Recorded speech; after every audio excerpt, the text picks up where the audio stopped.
Hello, ladies and gentlemen. This is Shakarabiri Kongora Radio, the feature, the teacher. This is Enjoy TV Rwanda. Wahageze waryamye. Nuko kubibona. Ewan.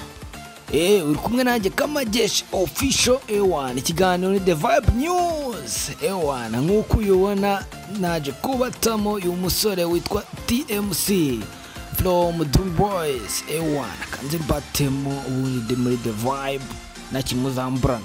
Makuru ashyushye atari ivumbi.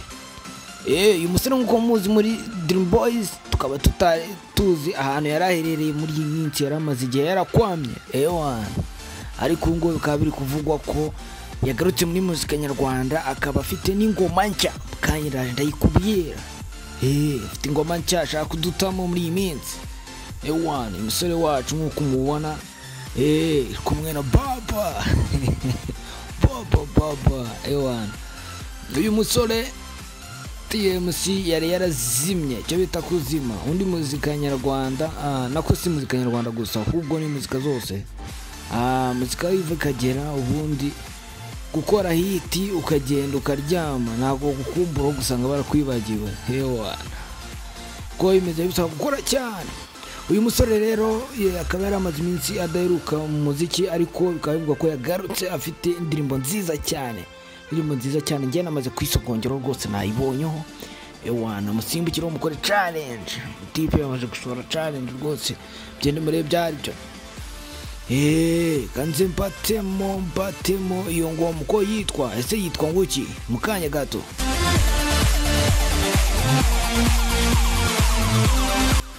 Uko nemaze kubabwira rero iyo ngoma uyu musore wacu agiye kudutamo ikaba yitwa S. Gira ngo muri kuyibona hano aga challenge ariko naho ndibuka bumvishe namwe musimbukira mukirebere. Iyo ndirimbo yitwa S. Ese koko ni nziza nkuko ari ikibazo yibaza ngo S. Mukanya gato nkaza mbumvisha aka lyrics kayo ugakeya ubundi twikomereza na The Vibe. Jiri Kamajeshi official ikiganiro ni The Vibe News. Komeza kudukurikirana ukora subscribe kuri Enjoy TV Rwanda tugakomeza kubana umunsi ku munsi day by day.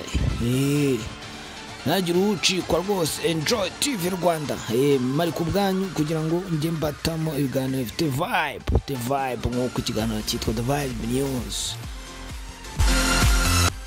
Nzagenda bambazanira gake gake rwose ugenda duha ibitekerezo tubwira utukuzanira bose mba bafite gatanu ku kandi nzagenda mbazana muri The Vibe News. Utankurikira muri The Vibe News turakoze subscribe ntabwo wakongera kumva The Vibe kandi abarimo amakuru y'ibyamamare byamamare amakuru agezweho ni iki cyabaye ni habaye iki muri The Vibe. Uri kumwe nanjye Kamajeshi kuri Enjoy TV Rwanda muri studio za Enjoy TV Rwanda turi kumwe n'abafatanyabikorwa benshi Hexagon Sonic Media na nyarukiro no kuri subscribe NP Empire naho simpukira kuri subscribe ubundi tujye tubana naho umunsi ku munsi ubundi njyewe niyemeje kubatamo inkuru zifite vibe. Shout out ku bakunzi banjye The Vibe nakagaruka kuri Enjoy TV Rwanda. Bye bye. Ciao.